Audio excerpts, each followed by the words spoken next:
They found me on the front page of the newspaper, not the local paper, the national one. My son was eating breakfast when he saw my face staring back at him from the table. My daughter-in-law said he dropped his coffee mug and it shattered on the kitchen floor. I wasn't there to see it, but I heard about it later, and I won't lie. I smiled. Let me tell you how I got there. My name is Gerald. I'm 67 years old. For 38 years, I ran a small but successful plumbing supply company in Columbus, Ohio. Nothing glamorous. I drove a used truck for most of those years, reinvested everything back into the business, paid my employees well, and came home smelling like copper fittings and rubber gaskets. My wife Carol never complained once. She said she could tell an honest man by the way he smelled after work. She passed 11 years ago from a stroke, and not a single day goes by that I don't think about what she would say if she could see what happened to me. We had 2 children. My son Derek is 41. My daughter, Pamela, is 38. Carol and I gave them everything we reasonably could, not in a spoiling way, but in the way parents do when they work hard and want their kids to have it a little easier than they did.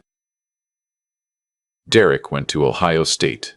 Pamela got 2 years of community college before she decided she wanted to open a boutique, which I helped fund. I didn't ask for anything back. That's not why I did it. I did it because I loved them, and because Carol would have wanted me to. After Carol died, I kept working. The grief was heavy, but the routine helped. Derek had married a woman named Stacy by then, and they had a house in a suburb called Worthington, about 20 minutes from me. Pamela had married a man named Troy, who I never fully warmed to but tolerated for her sake. They lived closer, maybe 10 minutes away. I saw both families on holidays, sometimes more. I thought we were close. I thought that's what we were. The trouble started, looking back, about 2 years after Carol passed. That's when the questions began. Subtle at first, Derek asking how the business was doing, whether I'd thought about retirement, whether I had a financial advisor. I told him yes, I had an advisor, a good one named Phil, who'd helped me for 15 years. Derek said Phil sounded old-fashioned, that there were better options now, smarter ways to manage what I'd built. I didn't think much of it.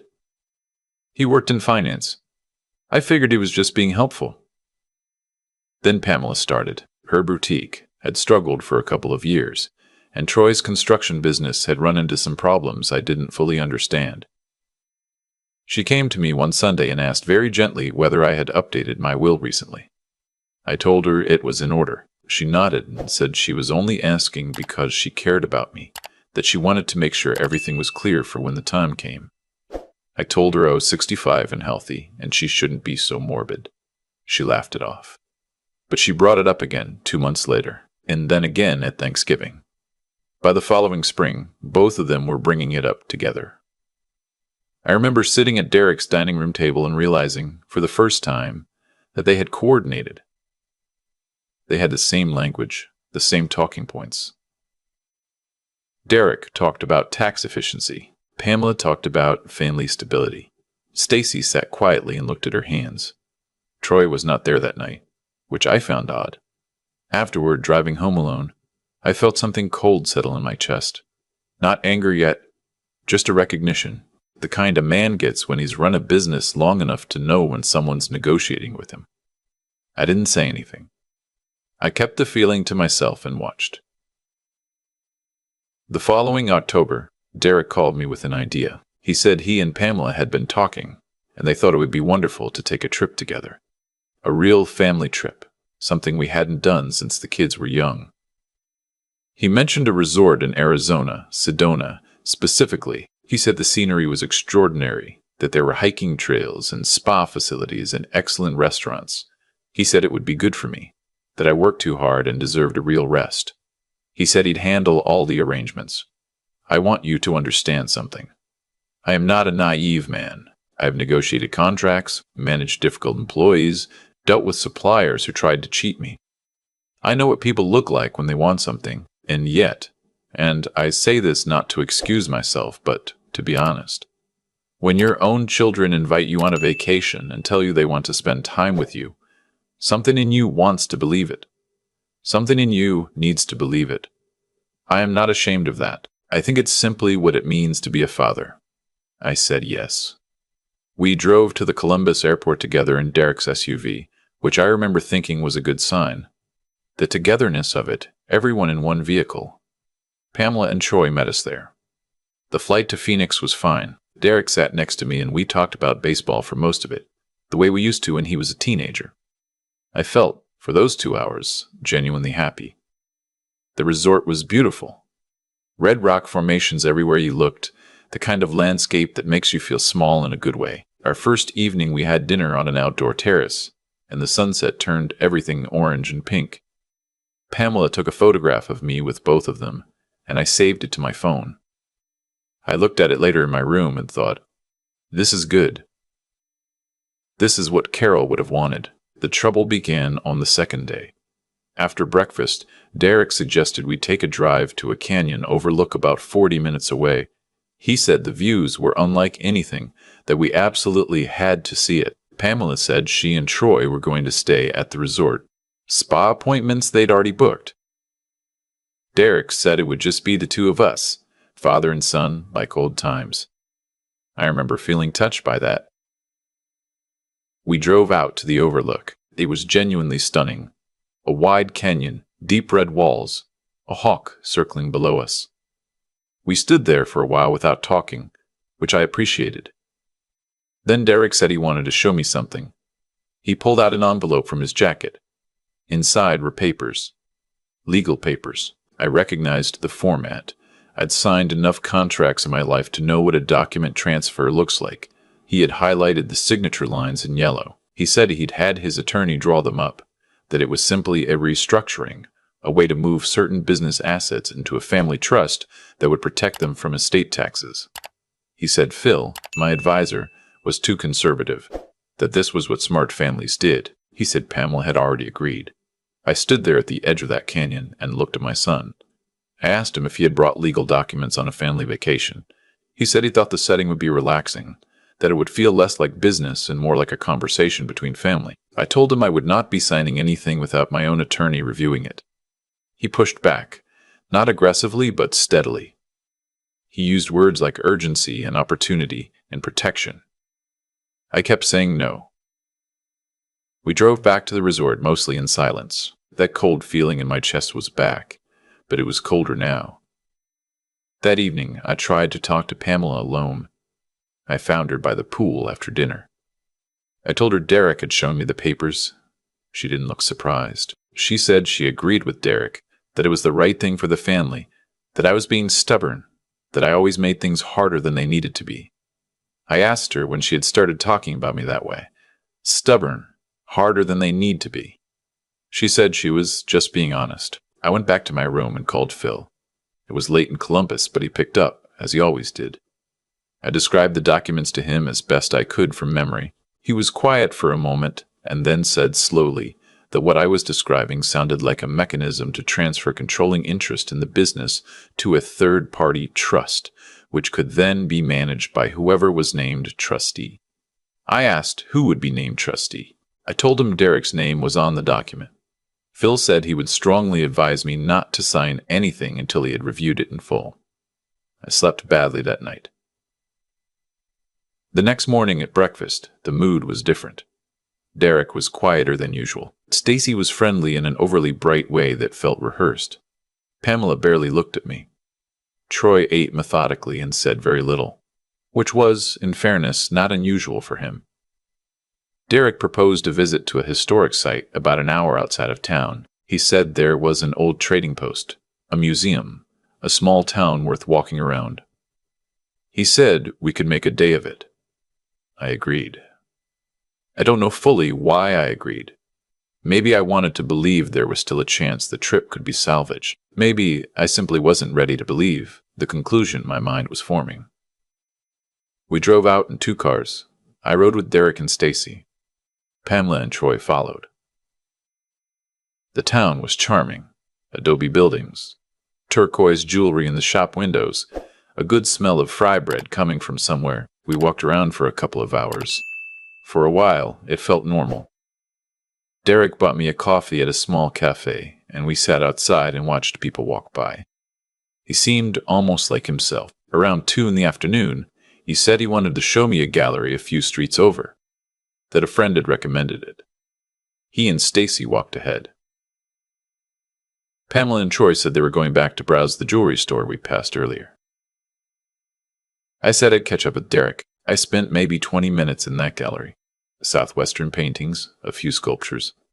A woman there told me about each piece with genuine enthusiasm, and I listened because I found I liked the way she talked about them. I bought a small painting, a mesa at dusk, blues and reds, because Carol had always loved that kind of thing, and I thought I would hang it in the hallway where her portrait was. When I came back outside, Derek's car was gone. I walked back to where we parked. Both cars were gone. I took out my phone to call Derek. The call went to voicemail. I called Pamela. Same. I called Stacy. Voicemail. I sent texts.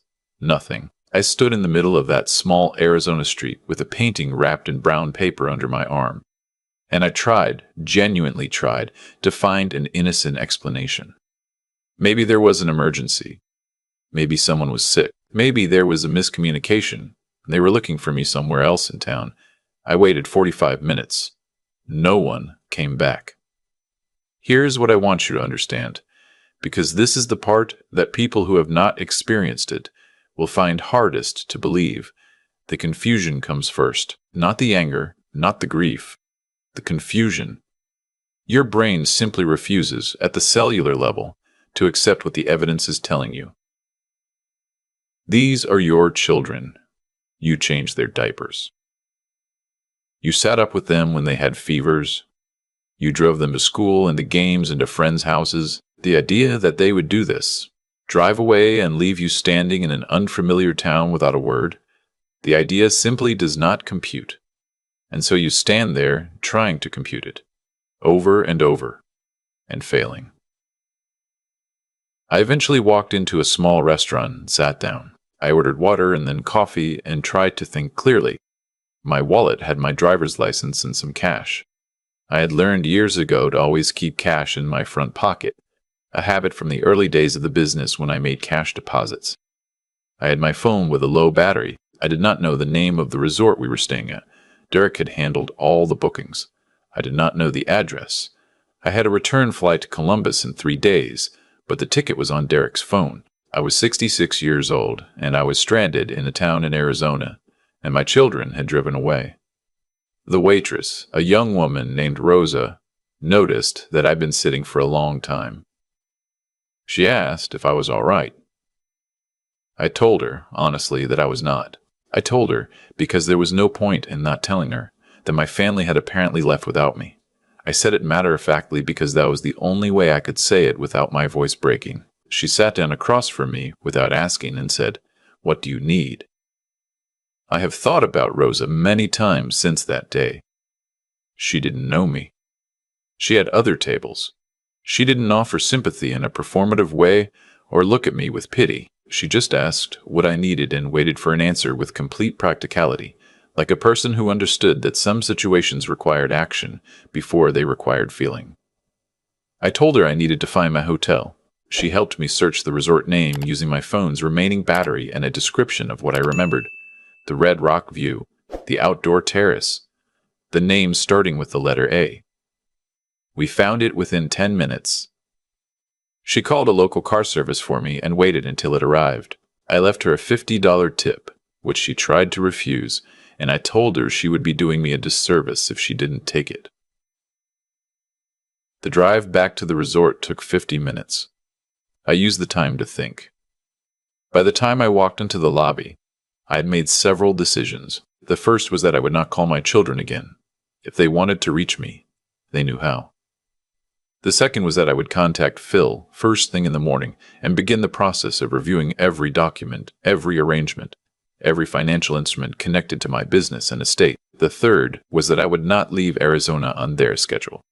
I would leave on mine. The front desk staff were professional and kind.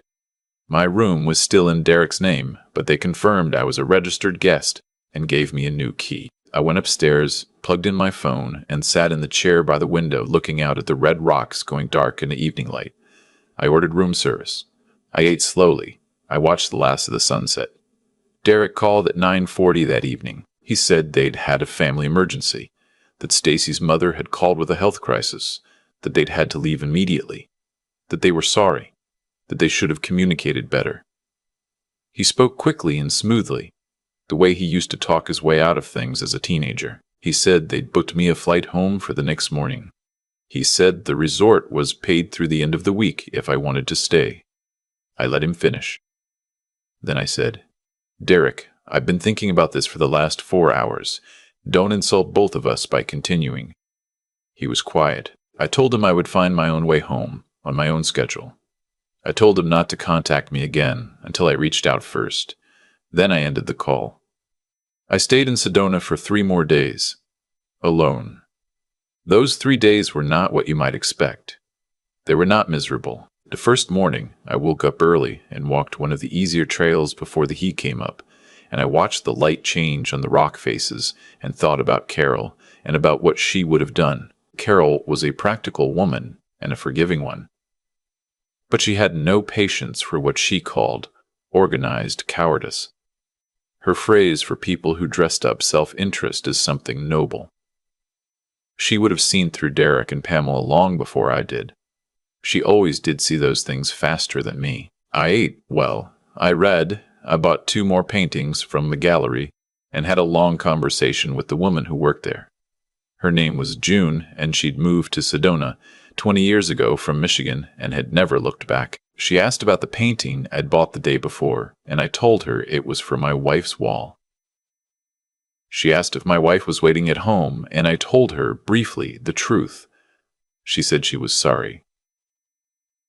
I said I was too, but that I'd had 11 good years of grieving, and I was mostly at peace with it. On my last evening, I sat on the terrace of a restaurant by myself and had a proper meal, steak, a glass of decent red wine, a slice of peach pie, and watched the other diners, the couples and families and groups of friends, and I did not feel sorry for myself. I felt something clearer than that. I felt decided. I flew home on a Thursday morning. I had rebooked my own ticket with miles I'd accumulated over 30 years of business travel. I took a cab from the airport to my house, unlocked my own front door, and stood in the hallway under Carol's portrait for a long time. Then I called Phil. What followed over the next 6 weeks was, in Phil's words, a thorough house cleaning. We went through everything: the business ownership structure, the estate documents, the beneficiary designations on my life insurance and retirement accounts. What we found was not criminal, but it was not innocent either. Derek had, over the previous 2 years, been in contact with my estate attorney on 3 separate occasions, an attorney I had trusted for 15 years, providing what he described as family input on document revisions. Those revisions had introduced language that would have given Derek significant influence over the management of my business assets in the event of my incapacitation. The changes were subtle enough that I might have signed them without fully understanding what I was agreeing to. I terminated my relationship with that attorney and retained a new one, a woman named Barbara who came highly recommended by Phil, and who, in our first meeting, used the word predatory in a way that was careful but unmistakable. I updated my will. I changed my beneficiary designations. I restructured the business ownership in a way that protected it entirely. I did not remove Derek and Pamela from my life in a single dramatic gesture. I simply built a wall, quietly and thoroughly, the way a man who has worked with his hands for 40 years knows how to build things. Solidly, without fanfare, designed to last. I did not contact them. They contacted me several times through October and into November. Derek left voicemails that started conciliatory and became frustrated. Pamela sent long text messages that alternated between apology and accusation. Troy called once, which surprised me, and said something about misunderstandings and family unity that I found both hollow and slightly rehearsed, as if he had practiced it. I did not respond to any of them. In November, I agreed to an interview. This requires some explanation. The previous year, I had quietly donated a significant sum, the details of which I won't go into, to a foundation that served elderly citizens who had been financially exploited by family members. I had made this donation anonymously after reading an article that stayed with me for months. The director of that foundation, a woman named Dr. Patricia Owens, had been trying to reach me for some time, because the donation had been large enough that she wanted to understand the donor's story. When she eventually tracked me down through Phil, I agreed to speak with her, still anonymously, about what I was learning about my own situation. What I did not fully anticipate was that Dr. Borby Owens was also working with a journalist, a reporter from a national publication, who was writing a long-form piece on financial exploitation of elderly parents by adult children. The phenomenon, apparently, was far more common than I had known.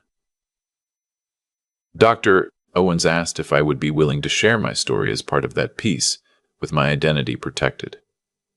I thought about it for 2 days. Then I said yes, but without the protection.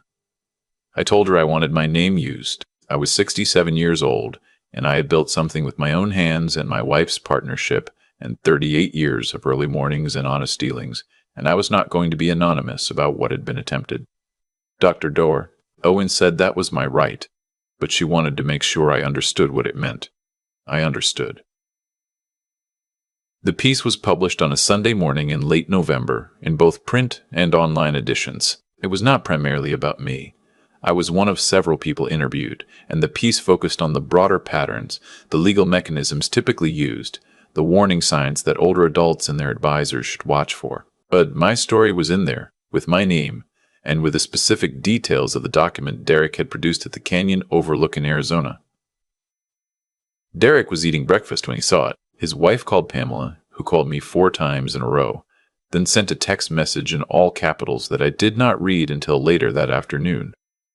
Troy apparently called a mutual family friend we both knew, a man named Gary who had been close with Carol, and asked Gary to intervene on their behalf. Gary called me, and I told him what had happened, and Gary was quiet for a long time and then said, "Jerry, I'm sorry. I didn't know." I believed him. The response to the article was something I had not prepared for. Dr. Parable, Owens's organization, received several hundred contacts in the days following publication. People who had experienced similar situations. Family members seeking resources, financial and legal professionals looking to get involved. My own email, which Phil had listed in the piece as a point of contact for others in similar situations, received over 400 messages in the first week.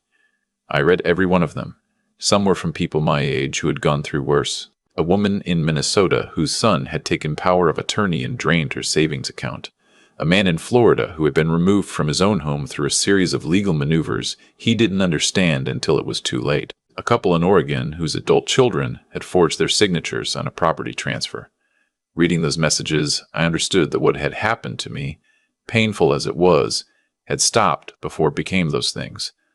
I had been lucky, and I had been stubborn, and I had Phil. Others were from adult children, who wrote to say they recognized themselves in the piece, not as perpetrators, but as people who had been watching a parent's finances anxiously and needed a different way to have that conversation. Those messages surprised me. They were harder to read, in some ways, because they required me to hold complexity. To understand that fear and grief about a parent's aging could twist into something ugly without the person fully knowing it was happening. I'm not sure I fully excuse what Derek and Pamela did, but I have tried, in the months since, to understand it.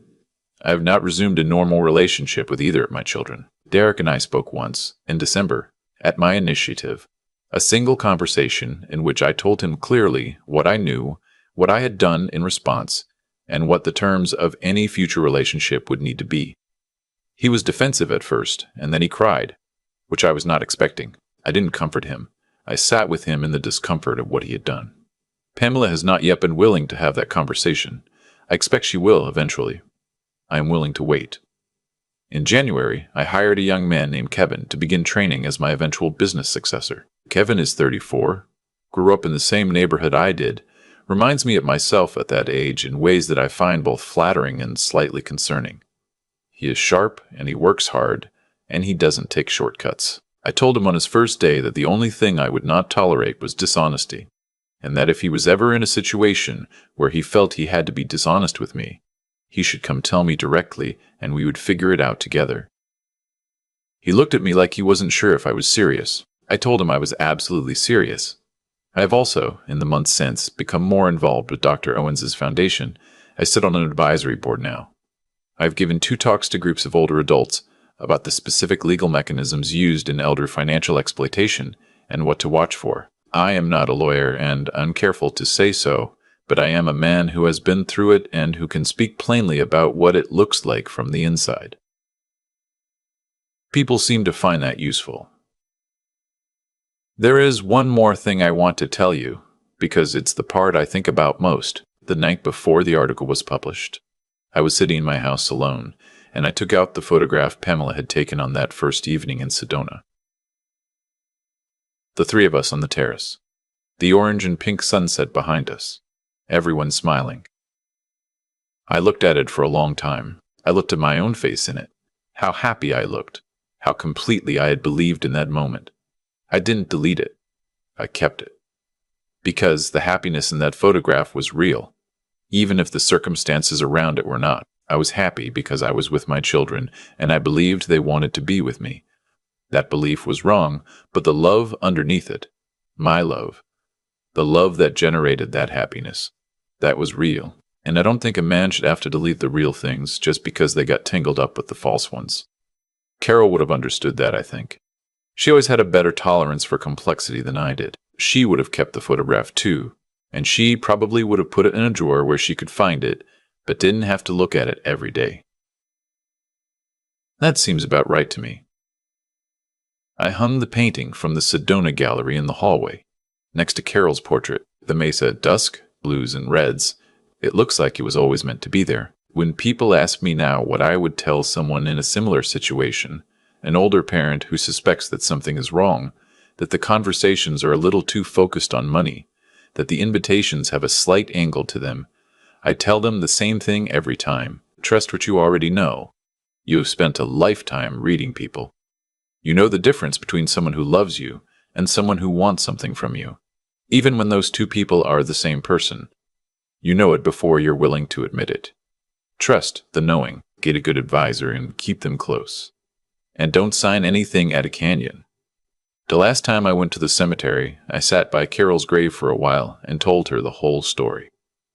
The way I always do when something significant has happened. I told her about Sedona and the canyon and Rosa and June and the article and Dr. Owens and Kevin. I told her about the photograph and the painting. I told her I was okay.